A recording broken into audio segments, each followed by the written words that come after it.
Hey everyone, this is Tim from YourSixTech. Today in this video, I'm going to show you how to change your profile icon and your avatar on your PlayStation 4. This is really easy to do. Now we can go to profile and then we can go on over to where it says edit profile. So let's go to the three little dots, go to edit profile right here. Then it will bring you to this page.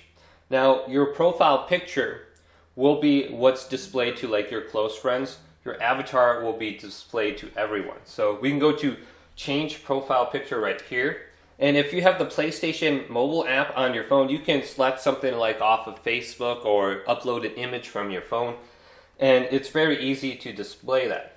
Then here's my avatar if we want to go ahead and use that as our profile picture too. So our profile picture is just for our friends.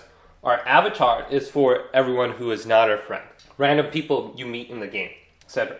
So we can go back and then we can go to change avatar right here. And I did buy some of these at one point.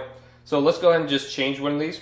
Let's go to this little person right here that looks like a Fortnite character. Then go on over to confirm. Now if I go up to profile picture, I do have the option to change to that person. Now when you get to this page, it does say close friends for just your profile picture, anyone for your avatar. But hopefully this video did indeed help you out. If it did, leave it a big thumbs up and subscribe to my channel down below for more technical videos coming up next on YourSixTech.